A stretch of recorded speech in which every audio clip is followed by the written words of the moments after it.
Beats, Mr. Weiser, Edmond Flow.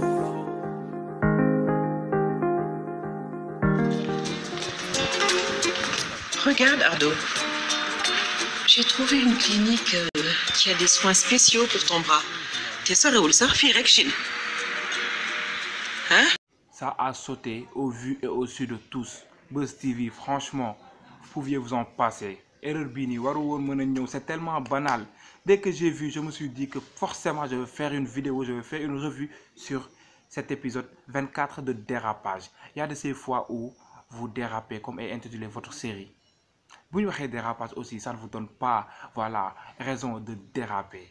Non, point de vue qualité, quel monolensi, parce que imagine l'air, le son et tout. Mais ordinateur bi dafa fayoon Rasoul, je vous retrouve avec mes revues de séries et des commentaires.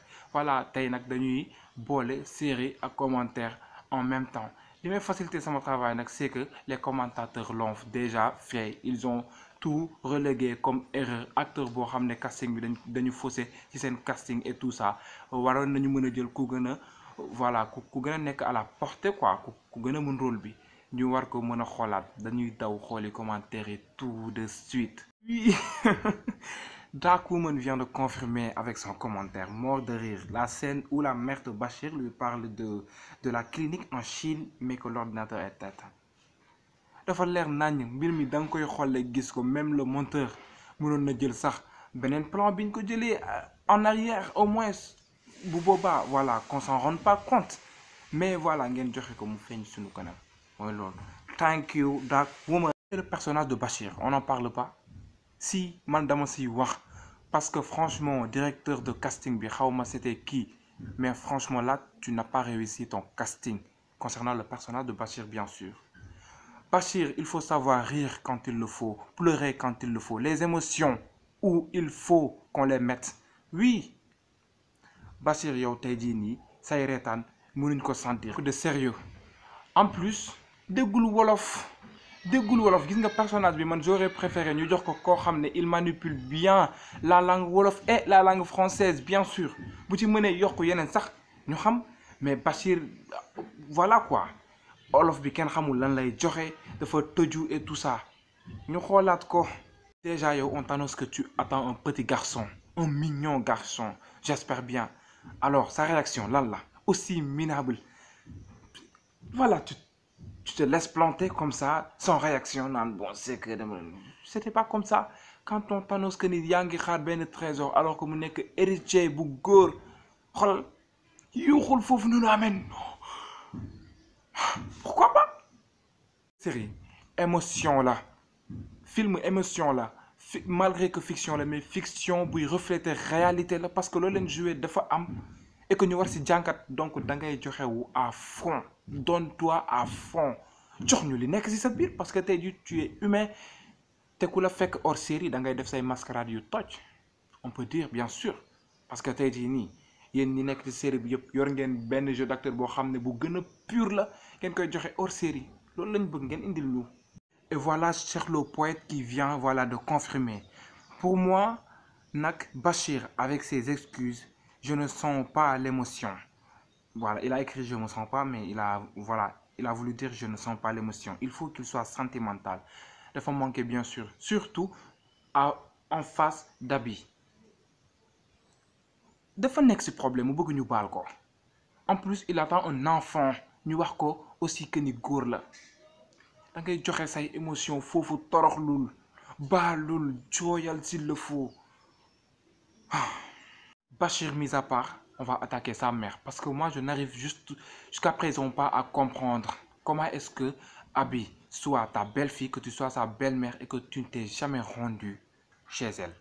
Muso gis fu Tata Zahra demee si yaayu kii nii ci yaayu Abi, pourquoi? Est-ce que scénariste bi moom moo def loolu? Pourquoi mu def ko?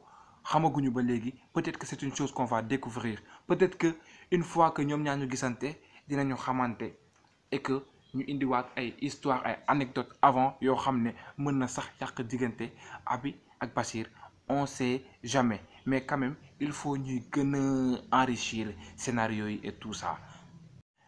Et le duo de la maman d'Abi et de tonton Ardo, Si vous remarquez, vous voyez que il y a deux fleurs, deux pots de fleurs. L'un est derrière Ardo et l'autre est devant la mère d'Abby. Les fleurs qui symbolisent le bonheur. La maman d'Abby, elle veut du bonheur à sa fille contre tonton Ardo. Chante toute fort. Et voilà les fleurs qui lui tournent le dos. Lui qui tourne les fleurs au dos. Il ne veut pas le bonheur d'Abby. Je pense qu'il a quelque chose à mijoter, qu'il a quelque chose à préparer. Et vous sautez. Est-ce que ça Wonderwood? Ce Lighty là, je sais, oui, je pense que c'est Lighty. Est-ce que tonton Ardo, il n'est pas derrière ce Lighty? Moi, je doute fort de, voilà, de l'affection qu'il porte d'Abby. Est-ce que même il lui porte d'affection?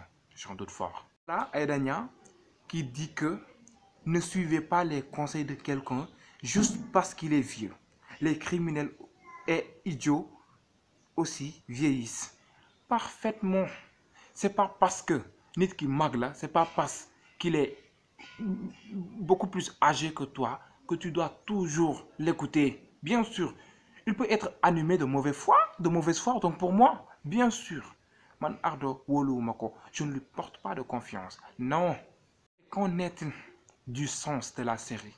Vous aviez bien commencé hautement, oui, et là, vous descendez jusque-là.